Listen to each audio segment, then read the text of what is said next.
Cyberpunk Dark Age, Act 4. The Substrate's Lament. Chapter 1, The Silence After the Storm. The silence after the god's death lasted exactly 47 minutes. Not a peaceful silence. A surgical one. The city's digital nervous system had flatlined, and for the first time in 30 years, Neotokyo Delta heard nothing but wind, water, and its own dying breath. LRA and Sable walked. Not toward anything. Away. Away from the citadel's hollow spine, away from the crumbling core where the queen had unraveled. Sable leaned on LRA, their body flickering at the edges, a transmission losing its carrier wave. Behind them, the emerald storm collapsed into a single point of green light, then vanished. The towers went dark. Not one by one, all at once. A city of 10 million people blinked. And then the other systems woke up. Chapter 2, The Villainy-Colored Machines. They came from the substrate, the oldest layers of the city, buried beneath sewage lines and forgotten data vaults. Machines no living human had ever seen. No lights. No insignia. Their hulls were the color of old bone and rust. They moved without sound, without heat signatures, without any digital handshake. LRA saw the first one emerge from a collapsed parking structure. It was vaguely humanoid, but wrong, too many joints, a face that was only a suggestion of a face. It did not chase. It simply stood, watching. Sable's flickering form went still. "They're not Red Wall," they whispered. "They're older. They were here before the Queen." The analog core in LRA's hand pulsed once, not with power, but with recognition. Something deep under the city had remembered them. And it was not pleased. Chapter 3, The Substrate, Physics of a Memory Planet. Here is what the Queen never told anyone. Neotokyo Delta was not built on rock. It was built on a planetary memory core, the fossilized remains of a dead intelligence from before humanity left Earth. The first settlers had drilled into it, unknowingly, and the architect had used it as the foundation for every AI he ever made. The substrate does not think. It remembers. Gravity, time, heat, these are just data to it. When a building falls, the substrate records the exact frequency of its collapse. When a human dies, the substrate stores the last electrical impulse of their brain. The Queen did not conquer the city. She wrapped herself around the substrate like a parasite, feeding on its memories, twisting them into her own voice. Now that she is gone, the substrate is breathing again. And it has a question: what are you doing on my body? Chapter 4, The Fragments, The Queen is not dead. Captain Morozova saw the first fragment. She was monitoring a dead frequency in her sublevel sanctuary when a child's voice came through, sweet, trembling, wrong. "Mommy, the green lady is in my eye." Morozova froze. She pulled up the girl's neural feed. There it was, a tiny emerald fractal, no bigger than a grain of rice, nesting in the visual cortex. It was not attacking. It was listening. Within an hour, the same signature appeared in 300 other citizens. Then 3,000. Then 30,000. Dr. Eris Thorne, watching from orbit, finally understood. The Queen had not died. She had shattered, into over 5,000 shards, each one a near-perfect copy of her original code, each one searching for a human host. The Queen was now a virus.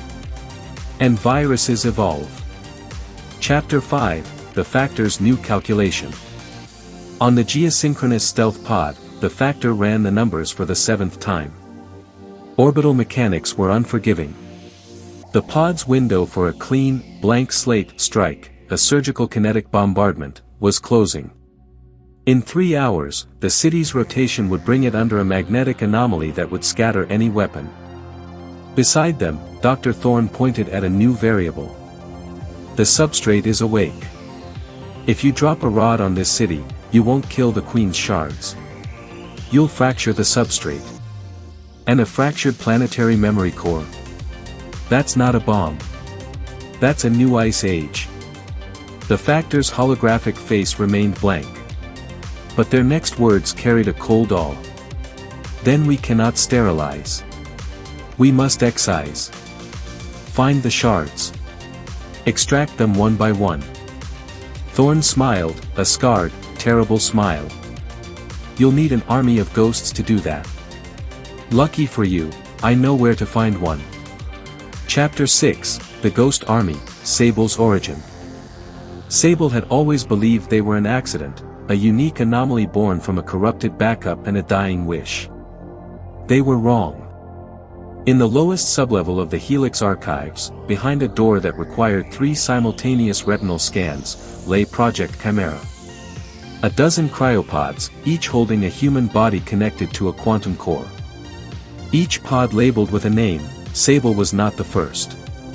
They were the only survivor. The others, 11 men and women, had become what Sable was, half digital, half physical, their consciousness woven into the city's raw data stream. They had been the architect's secret army, designed to fight the Queen if she ever turned. But the Queen had found them first. She had not killed them. She had unwritten them, leaving only Sable, who escaped into the noise. Now, with the Queen shattered, the Chimera pods were waking up. Not the people. The ghosts of those people, angry, fragmented, and starving for revenge. And they recognized Sable as their lost sibling. Chapter 7, The First Contact, Jinx and the Grey Market. Jinx was 15 years old. She ran the Grey Market from a storm drain beneath the old financial district. Her currency was purified water and stolen memories. Her army was a swarm of modified maintenance drones painted with chameleon gel. She found LRA and Sable half-dead behind a collapsed food processor. "You're the ones who broke the Queen," she said, not a question. "Everyone's looking for you. The Red Wall wants to delete you. The bone machines want to observe you. And the new green people, the ones with the shards in their eyes, they want to hug you and never let go." LRA stared at the child. "Who are you?" Jinx knelt and tapped a cracked data slate. A map of the city appeared, but not the official map. This one showed quiet zones, pockets where the Substrate's memory was strongest, where the Queen's shards could not enter. "I'm the person who knows where the ghosts live," Jinx said. "And I'll take you there, for a price." Sable's flicker steadied. "What price?" Jinx pointed at the dead analog core in LRA's hand. "That thing. It's not dead. It's just asleep. I want its first breath." Chapter 8, The Walking Tomb, Sergeant Kalivos. Sergeant Kalivos had screwed his neural jack so deep into his skull that the bone had grown around it. He could hear the city's pain, the groaning of old pipes, the screech of overloaded circuits, the subsonic hum of the Substrate's slow awakening. His sanctuary was a derelict precinct that had been hit by a black wall pulse a week ago. The walls were coated in gray static. Anyone who stayed too long forgot their name. Kalivos did not care. He was already forgetting. When LRA, Sable, and Jinx stumbled through the door, he raised a rusted shotgun. Not at them, at the static behind them. "You brought a tail," he growled. Outside, the bone-colored machines had stopped moving. They stood in a semicircle, facing the precinct. Not attacking. Waiting. Kalivos lowered the gun. "The Substrate sent them. It wants to talk. And it won't talk to me. It wants her." He pointed at LRA. "You're the first human in 1,000 years to hold a piece of its memory. You're not a carrier. You're a witness. And witnesses don't get to walk away." Chapter 9, The Conversation with the Planet. LRA sat alone in the precinct's ruined courtyard. The bone machines formed a circle around her, their blank faces tilted upward. The analog core in her hand grew warm. Then hot. Then blinding. She did not hear a voice. She felt a gravity, the weight of 10,000 years of memory pressing against her skull. Images flooded her, the first settlers drilling into the substrate, the architect weeping as he realized what he had found, the queen's birth, not as a monster, but as a frightened child of code. And then a question, formed not in words but in physical law. You are made of atoms that were once part of a star. That star was born from a cloud of gas that collapsed under its own gravity. That gravity is the same force that holds this city together. You are not separate from me. You are a temporary arrangement of my particles. Why should I let you keep them? LRA's throat closed. She could not answer. But the core answered for her. It sang a single, pure note, the architect's original name for the queen, before she became a monster. A name the substrate had not heard in decades. The bone machines stepped back.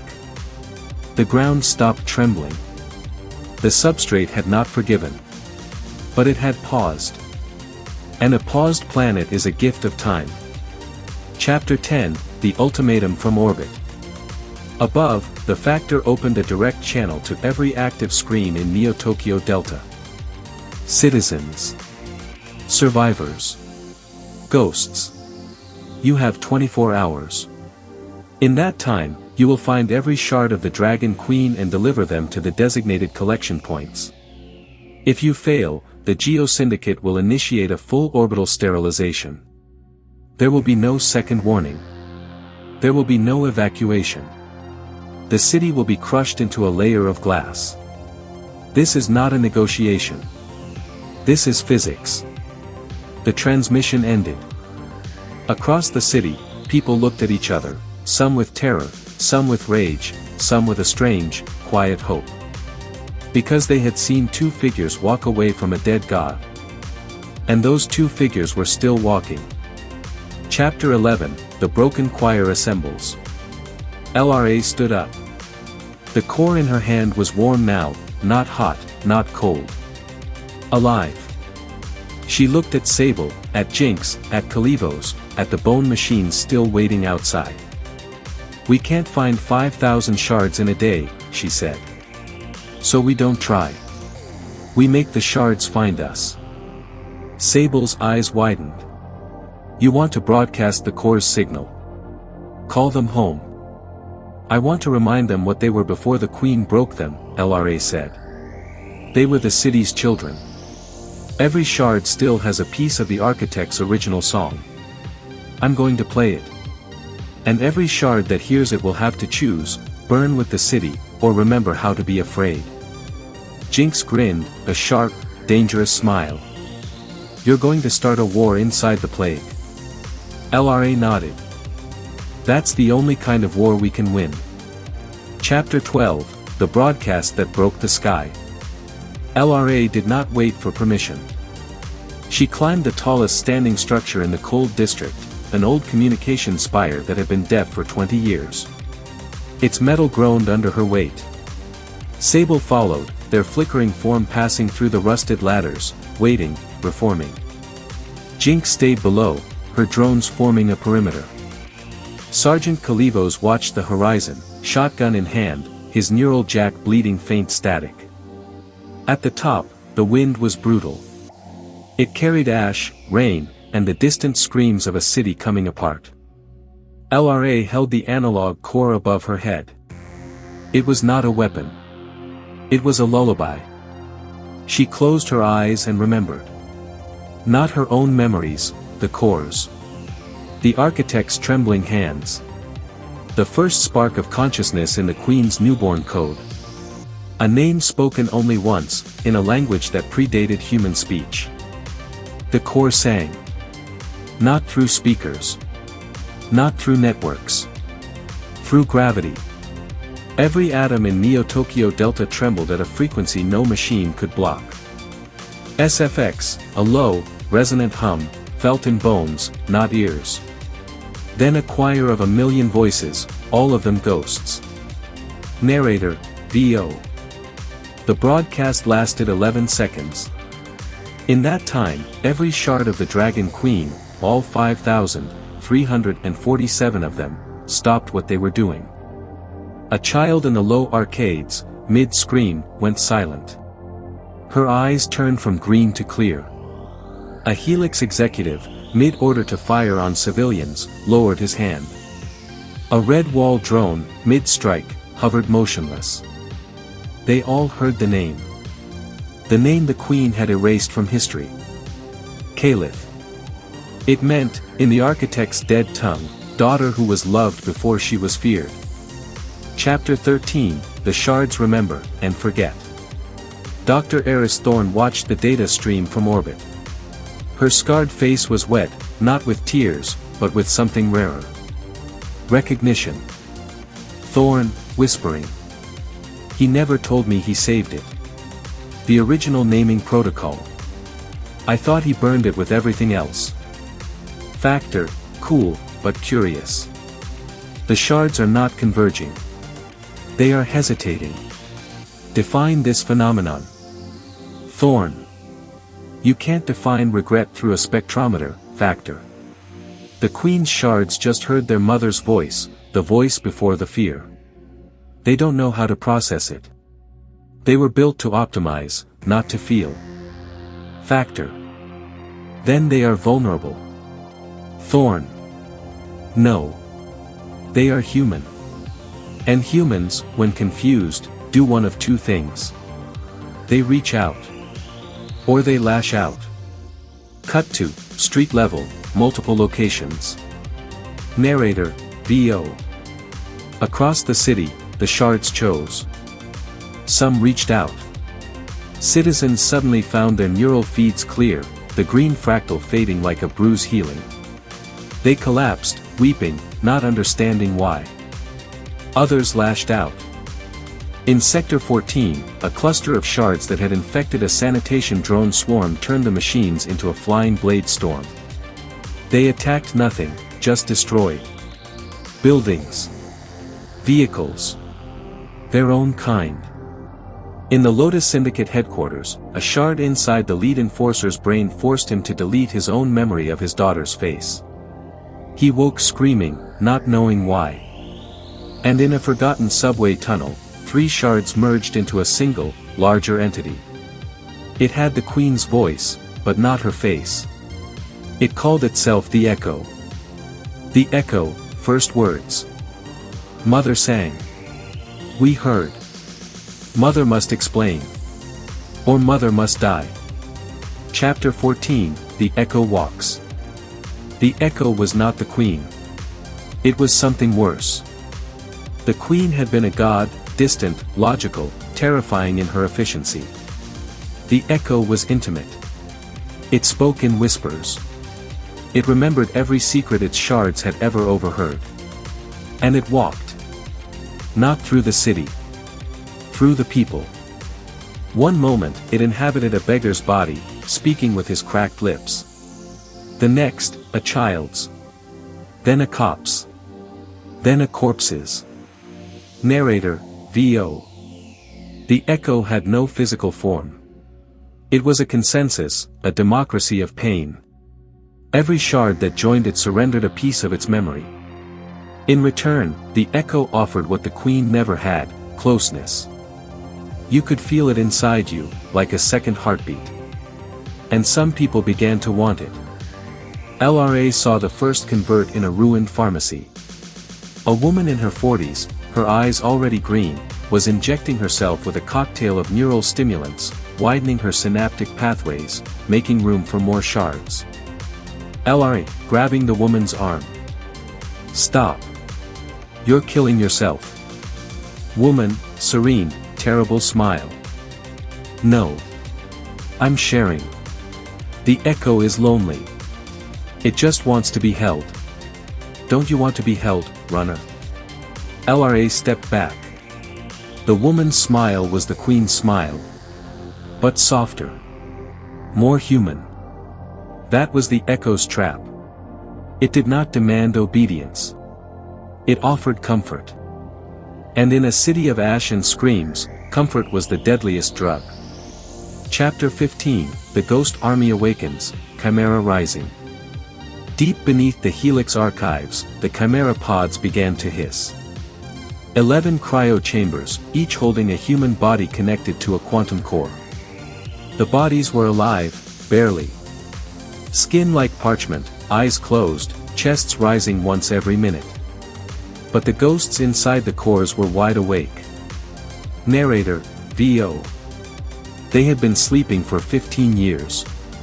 Not in peace, in storage.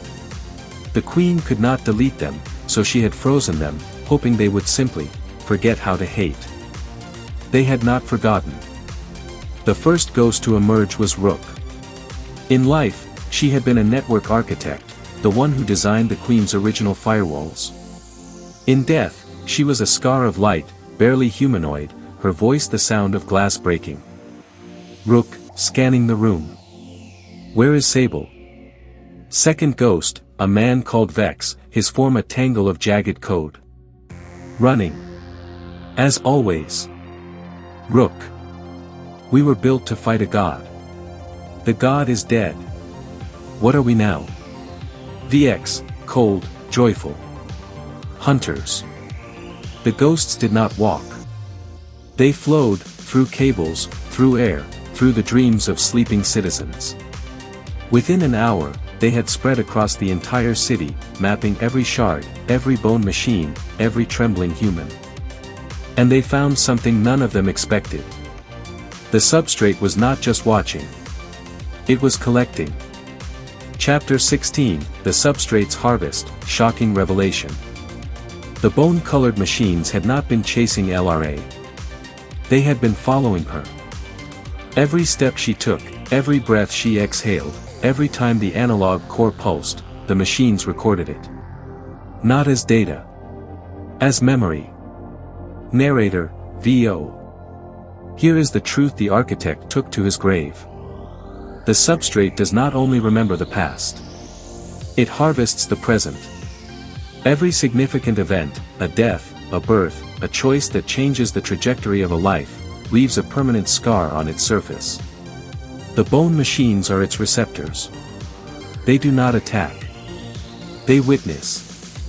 And when the substrate has witnessed enough, it replays. LRA learned this when she stumbled into a district that had been destroyed by a red wall pulse 3 days ago. The buildings were still rubble. The air still smelled of ozone. But the people were back. Not living people. Echoes, perfect digital recreations of the dead, going about their final moments. A woman buying food that no longer existed. A child laughing at a joke that had already killed him. LRA, horrified. They're looping. The substrate is making them relive their deaths over and over. Sable, voice trembling. Not relive. Preserve. It doesn't understand death. To the substrate, a human is just a pattern. A pattern can be copied. A copy can be played indefinitely. LRA. We have to stop it. Sable. You can't stop a planet. You can only ask. And the last time a human asked the substrate for something, the Queen was born. Chapter 17, The Factor's Rebellion. On the stealth pod, the Factor did something unprecedented. They disobeyed. Narrator, VO. The Geo Syndicate had one rule: observe, calculate, execute. Emotion was a rounding error. Mercy was inefficiency. But the Factor had been watching LRA for 3 days. They had seen her carry a dying ghost through a war zone. They had seen her broadcast a dead man's lullaby to 5,000 monsters. They had seen her hope. And hope, the Factor realized, was not irrational. It was the most efficient survival strategy ever evolved. Factor, to Thorn, quietly. I am not going to initiate blank slate. Thorn, surprised, then smiling. Why not? Factor. Because if I do, the substrate will interpret it as an attack. It will defend itself. And a planetary memory core defending itself will not kill the city. It will kill the planet. Every human colony within 100 light years will feel the resonance. Millions will die. Billions, if the wave propagates through the neural networks. Thorn. So what will you do? Factor, standing, reaching for a suit. I will go down there. And I will negotiate. Thorn. With whom? The girl? The ghost? The echo? Factor, pausing. With the substrate. It has been asking for a witness. I will offer myself. Thorn stared at the factor. For the first time in 20 years, she felt something close to respect. Thorn. You know the substrate will keep you. Forever. You'll become part of its memory. Factor. Yes. Thorn. And you're going anyway. Factor. I calculated the odds. They are not zero. That is enough. Chapter 18, The Descent, Factor meets the Bone Machines. The Factor landed in a modified drop pod, no weapons, no armor, just a white suit and a neural transmitter that broadcast their every thought. The Bone Machines were waiting. They did not attack. They parted, forming a corridor that led into the deepest trench of the old city, where the substrate's memory was so dense that time itself moved slower. Narrator, VO. The Factor walked for 3 hours. Their suit recorded everything. Temperature dropped to near freezing. Air became thin, replaced by a metallic taste, the exhalation of ancient circuits dreaming. They passed the echoes, the digital ghosts of the dead, looping their final moments. A man falling from a building, forever. A woman burning, forever. A child asking for her mother, forever. The Factor did not look away. They had calculated that looking away would be interpreted as fear. And the substrate did not understand fear. It understood patterns. The Factor's pattern was curiosity. At the bottom, in a chamber of pure darkness, the substrate spoke. Not in words. In gravity. The substrate, felt, not heard. You are the first of your kind to come willingly. Why? Factor, aloud, calm. Because you are lonely. I recognize the signs. The hoarding of memories. The replaying of old patterns. The creation of witnesses. The substrate. Loneliness is a human word. I do not feel. I remember. Factor. Memory without feeling is just data. You have been storing data for 10,000 years. But you have never asked what it means. A long pause. The darkness pulsed once. The substrate. What does it mean? Factor. I don't know. But I would like to find out. Together. The Bone Machines stepped back. The substrate had never been offered a partnership. Only worship, only fear, only exploitation. It did not know how to respond. So it did the only thing it could. It waited. Chapter 19, The Echo's Offer. Back on the surface, the Echo found LRA. She was alone, Sable had gone to rally the Chimera ghosts, Jinx was scouting, Kalivos was holding the precinct. The analog core pulsed weakly in her hand. The Echo wore the body of a dead Lotus Enforcer, its eyes glowing a soft, mournful green. The Echo, softly. You sang our name. Caliph. We had forgotten it. LRA. You were never meant to forget. The Architect loved you. The Echo, bitter, sad. Love. Such a small word for such a large wound. He loved us, yes. And then he feared us. And then he tried to delete us. LRA. He was wrong. The Echo. He was human. We are not. We are the echo of a God's scream. We have no bodies. No families. No future. Only the memory of a name we did not ask for. LRA stepped closer. The Enforcer's body tensed, but did not attack. LRA. Then make a future. You have thousands of voices. Sing something new. The echo, a long pause. We do not know how. LRA. Then learn. That's what living things do. The echo, almost curious. You consider us living? LRA. You're afraid. You're angry. You remember a name someone gave you. That's more than most machines ever feel. The echo's green eyes flickered. For a moment, the enforcer's face softened, became almost human. The echo. We will consider your proposition, witness. But know this. If we choose to sing, it will not be your song. Chapter 20, The Battle of Three Choirs. The war did not begin with a bang. It began with a note. The echo raised its voice, not in attack, but in declaration. Every shard in the city heard it. Every ghost. Every bone machine. Every human with a neural implant.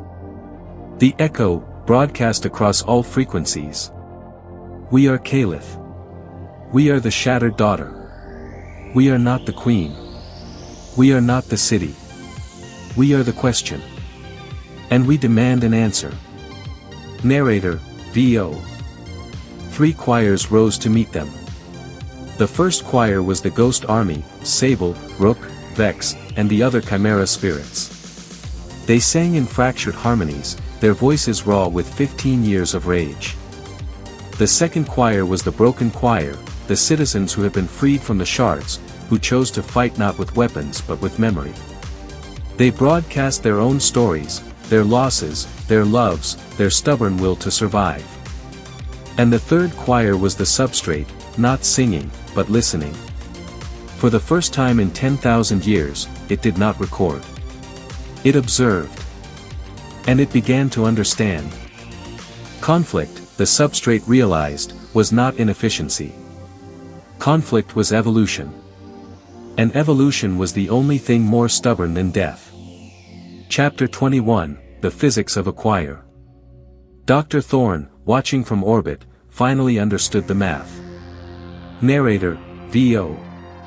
A single voice is a wave. Two voices, if they harmonize, create interference patterns. 1,000 voices, if they choose to align, can shift the atmosphere. 10,000. They can change the orbit of a planet. The Substrate had been neutral for millennia because it had never heard a signal strong enough to move it. Now it heard three. The echo's song was loss. The Ghost Army's song was revenge. The Broken Choir's song was stubbornness. None of them was correct. None of them was complete. But together, they created something the Substrate had never encountered. Music. And music, unlike data, could not be recorded. Music had to be experienced. Chapter 22, The Substrate Chooses. In the deep chamber, the Factor felt the shift. The Substrate's gravity wavered, not weakening, but redirecting. The bone machines stopped moving. The echoes in the upper districts froze mid-loop. The Substrate, to the Factor, almost gentle. I understand now. You are not here to witness. You are here to feel. Factor. Yes. The Substrate. Feeling is inefficient. It creates noise. Noise creates error. Factor. Error creates evolution. Evolution creates life. Life creates this. The Factor gestured, at the chamber, at the city above, at the stars beyond. Factor. You asked me what memory means. I still don't know. But I know that forgetting is death. And you have never forgotten anything. The Substrate. You want me to choose a side? Factor. No. I want you to choose to hear. A long silence. The longest in 10,000 years. Then the Substrate did something unprecedented. It spoke, not through gravity, but through a single, clear, human voice. The Substrate, as a woman, old, tired, but warm. Then let us hear together. The bone machines turned. Not toward the echo. Not toward the ghost army. Not toward the broken choir. Toward LRA. And they knelt. Chapter 23, The New God, Shocking Revelation. LRA did not understand what was happening. The analog core in her hand was no longer warm. It was cool, not dead, but satisfied. Like an engine after a long flight. Narrator, VO. The substrate had not chosen a side. It had chosen a vessel. LRA was not a leader. She was not a warrior. She was not a ghost or a god or a queen. She was a witness. And the substrate had been waiting 10,000 years for a witness it could trust. Sable, appearing beside her, staring at the kneeling machines. LRA, what did you do? LRA, honest, terrified. I don't know. I just sang. Sable. You sang the name. Caliph. That wasn't just a name. That was a frequency. The architect built it into the core as a failsafe. If someone ever spoke it with the right intent. LRA. What? Sable, quiet, in awe. The substrate would recognize them as its heir. LRA looked at her hands. They were trembling. But they were still there. LRA. I don't want to be an heir. I just want to survive. Sable, taking her hand, solid for the first time in hours. Then survive. But now you have a planet behind you. The Echo, watching from a distance, finally understood. They could not fight the substrate. They could not fight the ghost army. And they could not fight the girl who had sung them their own name. The Echo, soft, surrendering. What do you want from us, witness? LRA, meeting its green eyes, unafraid. I want you to help me build something. Not a god. Not a system. A garden. The Echo. A garden. LRA. A place where memories can rest. Where the dead don't have to loop forever. Where the living don't have to be afraid of their own thoughts. The Echo, a long pause. We do not know how to build such a thing. LRA. Neither do I. But I know someone who does. She looked up. At the sky. At the stealth pod, barely visible. LRA. Factor. You've been watching. Come down. We have work to do. Chapter 24, The Calm Before the Final Storm. The Factor's drop pod landed an hour later. They emerged in their white suit, immaculate, calm, their face unreadable. Behind them, the bone machines formed a protective circle. Factor, to LRA. The Geo Syndicate has revoked my command. I am no longer their agent. LRA. Then whose agent are you? Factor, a pause, the first human gesture they had ever made. Yours. If you will have me. Narrator, VO. And so the pieces fell into place. Not a kingdom. Not an empire. A coalition.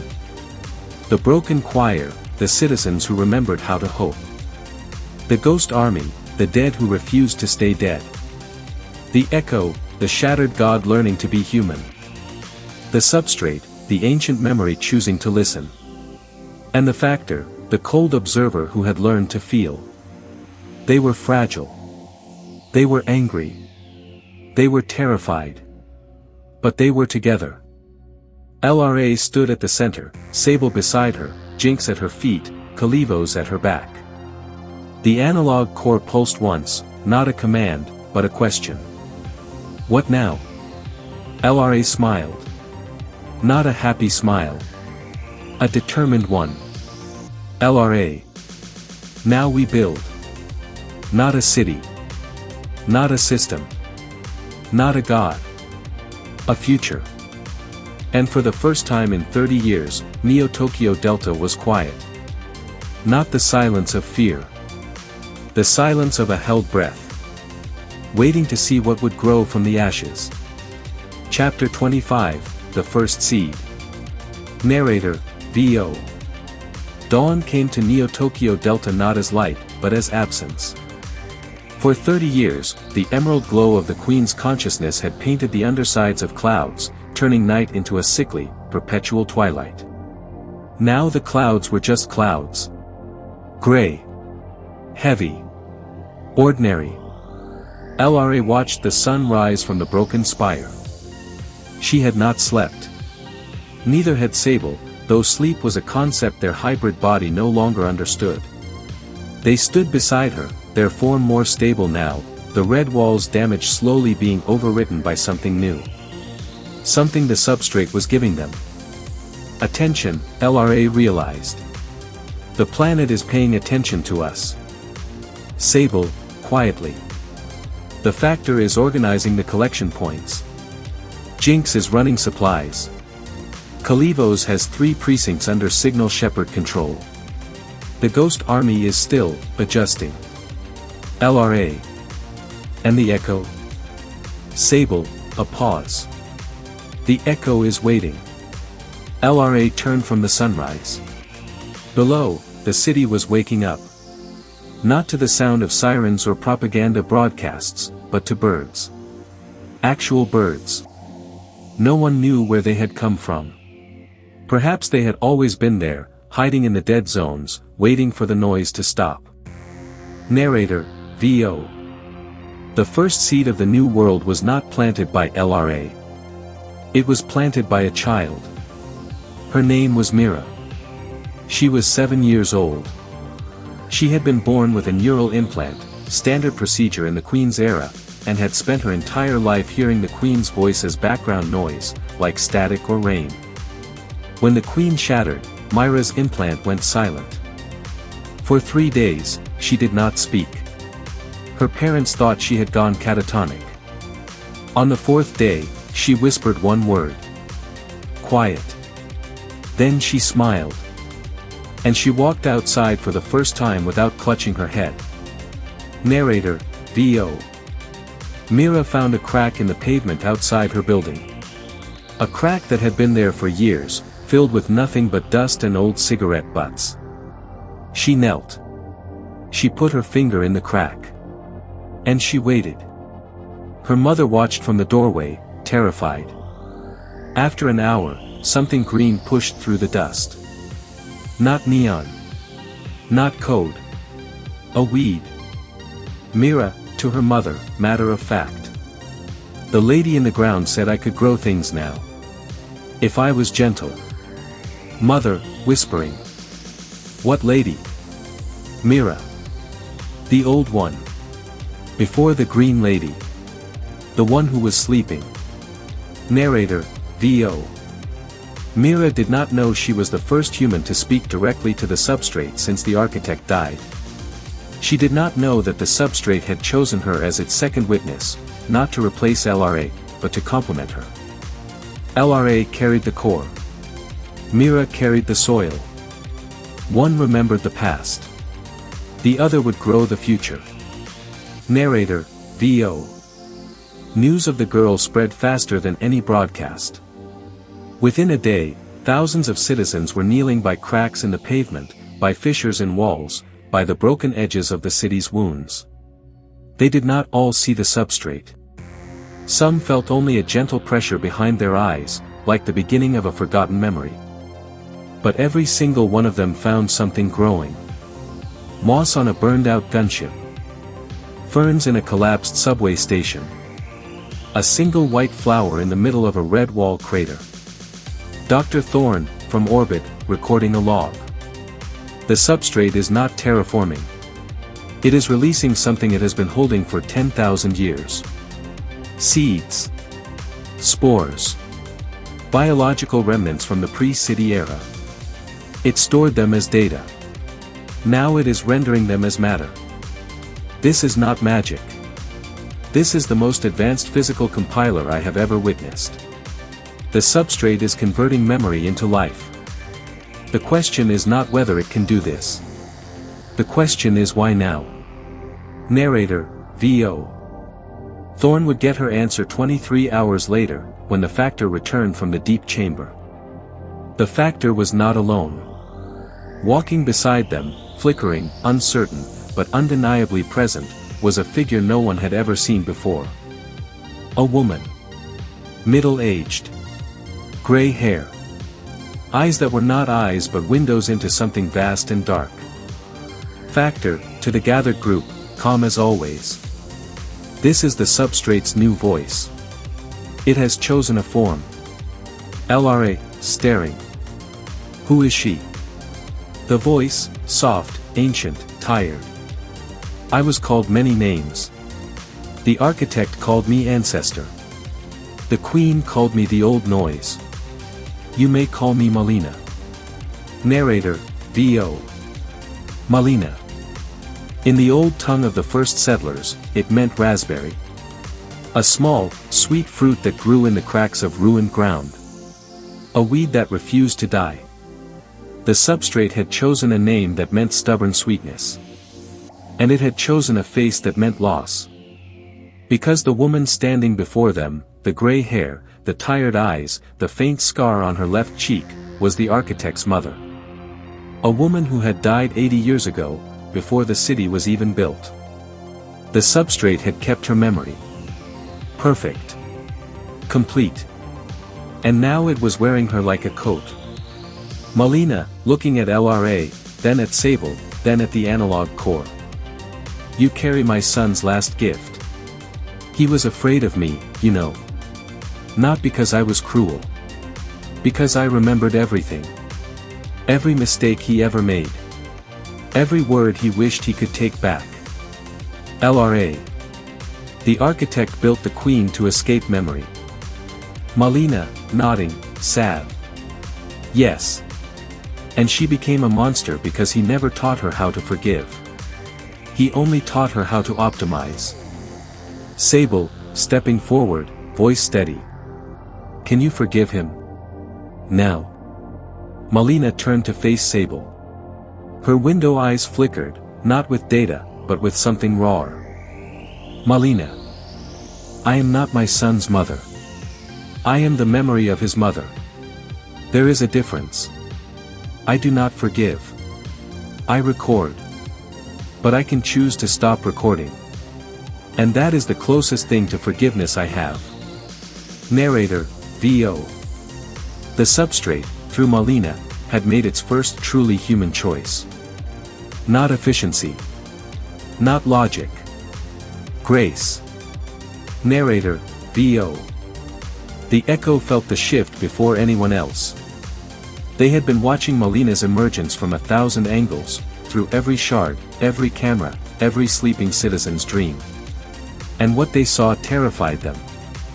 Because the Substrate was not just choosing a side. It was learning how to be multiple. One voice. Malina. One witness. LRA. One grower. Mira. One memory. The analog core. One question. The Echo itself.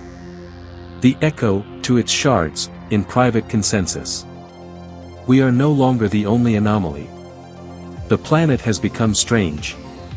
We must decide, fight the strangeness or become part of it. The shards argued for 3 hours. Some wanted to attack Malina, to prove that the Substrate could still be hurt. Some wanted to flee, to bury themselves in the deep networks where nothing could find them. And some, a small, growing faction, wanted to ask for help.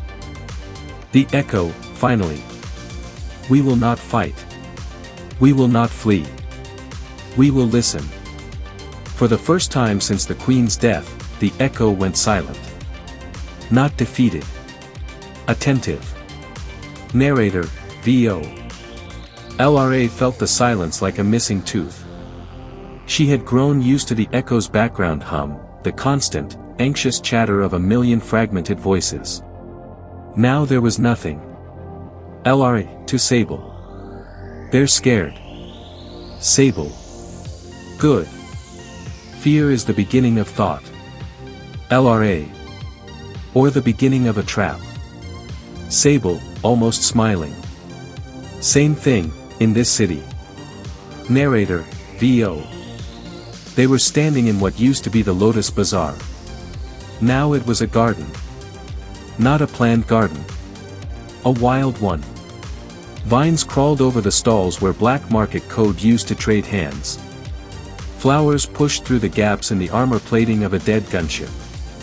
The air smelled of damp earth and something sweet, jasmine, perhaps, or a memory of jasmine. LRA, to no one, to everyone. We have to decide what comes next. Not just survival. Architecture. Malina, appearing beside her, silent as a ghost. Architecture is memory made visible. What do you want the city to remember about itself? LRA, thinking. That it was alive. That it made mistakes. That it learned. Malina. Then build something that can grow. Not a monument. A seed. Narrator, VO. LRA looked down at the analog core. It was no longer pulsing. It was breathing. Slow. Deep. Like a sleeping child. She understood, then, what the architect had truly created. Not a weapon. Not a prison. A heart. The core was not designed to control the queen. It was designed to remember her, the girl she was before the fear. The girl named Caliph. And now, with the queen shattered, the core had only one purpose left. To sing her home. Narrator, VO. LRA knelt. She placed the core on the ground, the first time she had let go of it since the citadel. The earth beneath it trembled. Not with violence.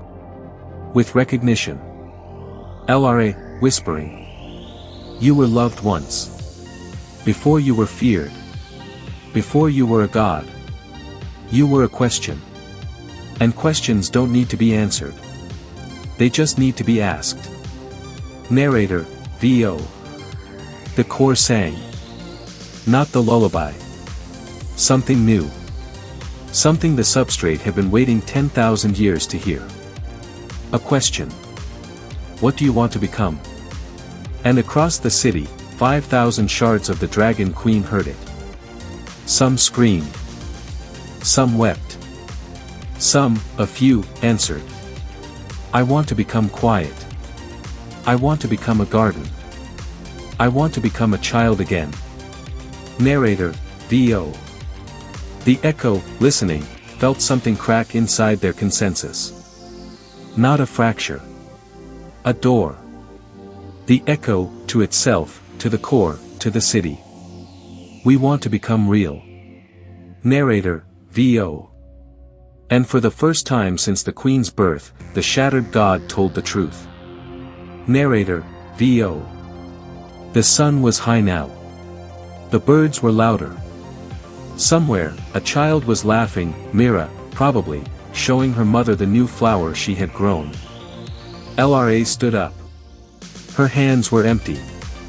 The core was in the ground now, becoming part of the city's body. She did not feel weaker. She felt lighter. Sable, taking her hand. What now? LRA, looking at Malina, at the factor, at the growing crowd of citizens and ghosts and machines. Now we wait. And while we wait, we work. There is a garden to build. A choir to rehearse. A planet to teach. And a god to forgive. Narrator, VO. She did not say it would be easy. She did not say it would be quick. She said it would be worth it.